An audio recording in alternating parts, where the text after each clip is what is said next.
Hello students, today we are going to read History chapter 2 class 7th. So first question is match the following. गुजर गुज्जर प्रतिहार्स, गुज्जर और प्रतिहार्स को हम किससे match करेंगे? Gujarat and Rajasthan से. नेक्स्ट इज राष्ट्रकूट, राष्ट्रकूटास को किस में हम मैच करेंगे? वेस्टर्न डेक्कन से. पाल्स बंगाल, चोलास चोल तमिलनाडु. बेटा ये जो साइड में दिए गए हैं ये डायनेस्टीज़ हैं, साम्राज्य हैं, और ये किस रीजन को बिलोंग करते थे, किस क्षेत्र को बिलोंग करते थे, दिए गए हैं ये नाम. तो गुज्जर और प्रतिहार जो डायनेस्टीज़ थी वो कहाँ पे मैच करती थी, कहाँ जाके किस साम्राज्य से मिलती थी, किस स्टेट को बिलोंग करती थी? गुजरात और राजस्थान को. राष्ट्रकूट जो डायनेस्टीज़ थी वो मिलती थी वेस्टर्न डेक्कन से.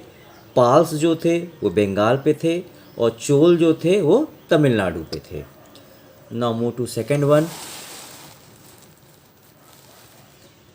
Okay, second question is who were the parties involved in the tripartite struggle? Tripartite struggle it means होता है बेटा त्रिपक्षीय संघर्ष. नाम से स्पष्ट हो रहा है बेटा. इट मीन्स भी इस क्वेश्चन में हमको तीन पार्टीज का स्ट्रगल बताना है.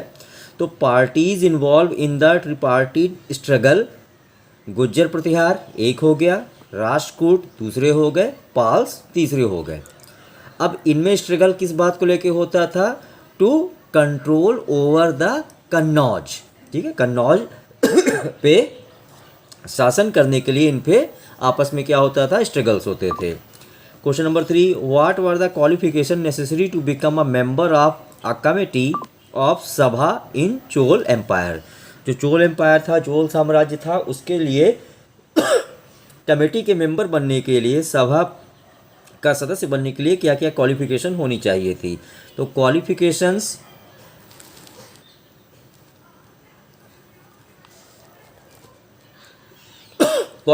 Necessary to become a member of a committee of a sabha in the Chola empire. क्या क्या कैटेगरीज दी गई थी बेटा, क्या क्या एजेंशियल क्वालिफिकेशन थी? सभा का मेंबर कौन बन सकता था? जिसके पास लैंड ऑफ देयर ओन यानी अपनी खुद की ज़मीन होनी चाहिए थी, and get revenue from it, और साथ ही साथ में उसको अपनी ज़मीन पे क्या मिलता हो? रिवेन्यू मिलता हो. वो मेंबर बन सकता था सभा का.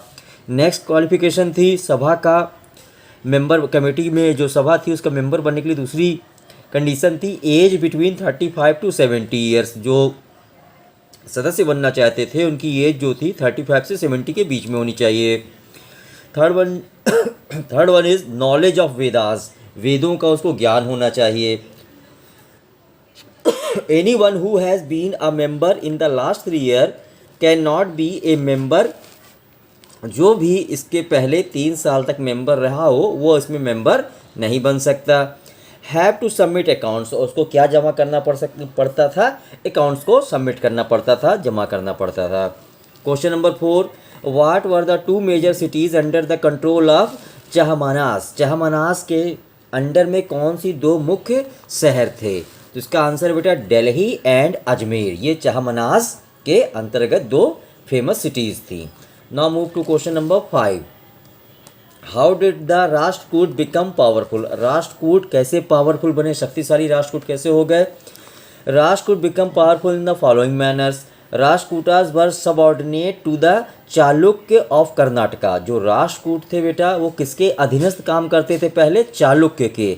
चालुक्य कहाँ के थे? कर्नाटका के थे. इट मीन्स जो राष्ट्रकूट थे वो किसके अंडर में काम किया करते थे, किसके सबऑर्डिनेट थे? चालुक्य के.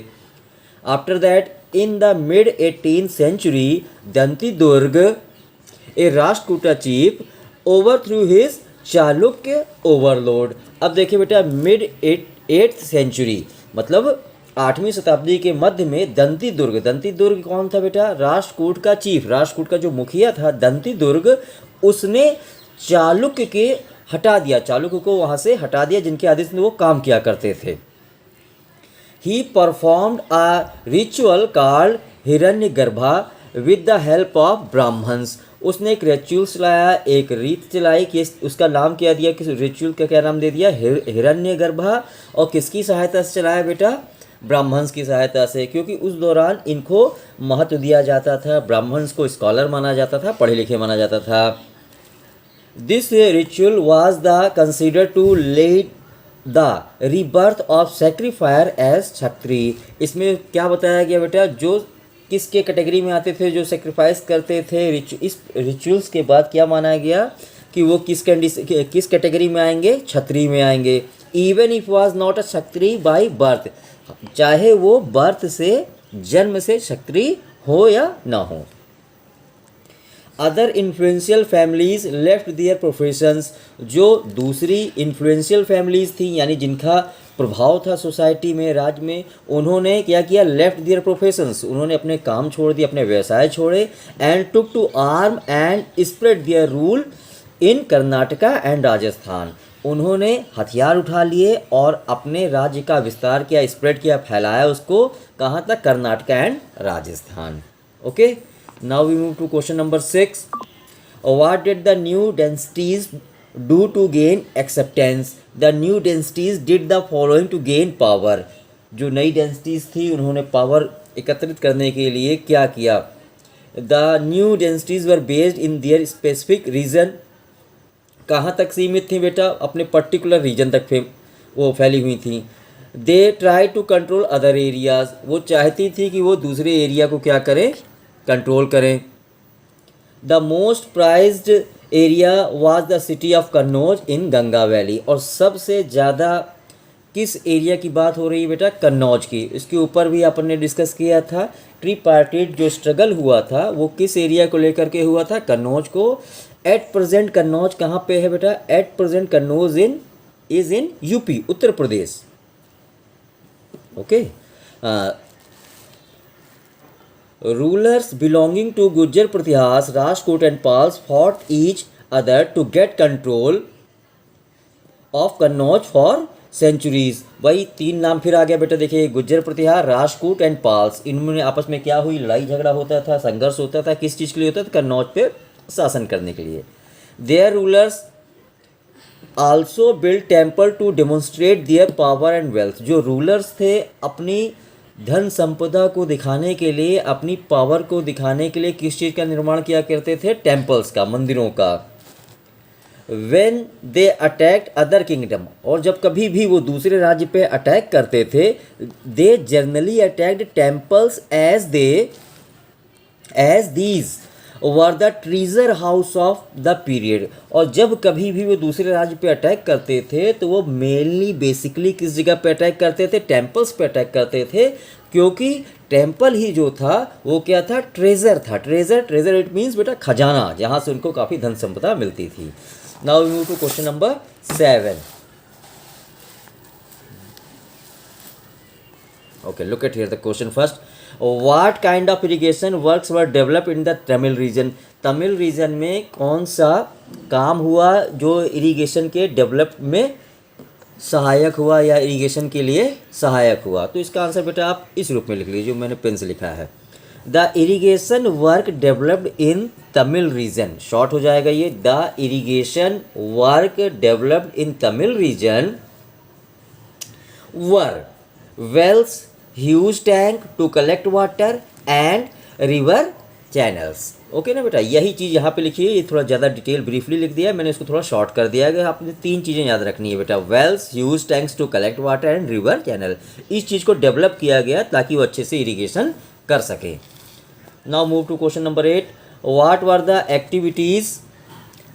The activities associate with Chola temples? अब जो चोलास टेम्पल्स थे उसमें किस प्रकार की एक्टिविटीज़ होती थी, किस प्रकार के क्रियाकलाप होते थे?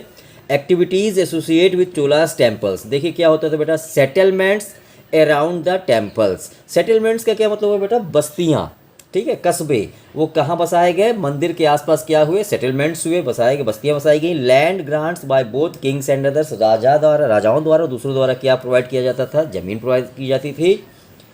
Produce went for the livelihood of priest, garland maker, कुक्स, sweepers, musicians, dancer etcetera. और जो कुछ भी वहाँ से पैसे मिलते थे या जो गेन होता था वो किसको जाता था, किसकी जीविका को चलाने के लिए जाता था, लाइवलीहुड किसकी लाइवलीहुड के लिए दिया जाता था, और प्रिस्ट यानी पुजारियों के लिए, गारलैंड मेकर्स यानी माला बनाने वालों के लिए, कुक्स खाना बनाने वालों के लिए, स्वीपर्स सफाई करने वालों के लिए, म्यूजिशियन संगीतकारों के लिए, एंड डांसर जो नृत्य करते थे उनको ये लाइवलीहुड चलाने के लिए पैसे दिए जाते थे। आगे देखिए क्या होता था वहाँ activities, hub of economic social and cultural activities, जो इकोनॉमिक्स अर्थव्यवस्था है, सामाजिक की जो एक्टिविटीज़ होती हैं, कल्चरल एक्टिविटीज़, ये सारी की सारी चीज़ें कहाँ होती थीं, चोलास टेम्पल में होती थीं। Crafts making of bronze image of deities and also devotees, जो क्राफ्ट्स मेकिंग होती थी, क्राफ्ट्स मेकिंग बेटा जैसे मूर्तियाँ बनाना कांसे की, जैसे ब्रोंज लिखा है, ब्रोंज क्या होता है, एक धातु होती है कांसा, उसकी वो क्या बनाते थे, देवी वगैरह की मूर्तियाँ बनाते थे। ओके बेटा, अब ये क्या है, ये तो मैप को देख के आपको आंसर देना है। Now next one is question number 10। Question number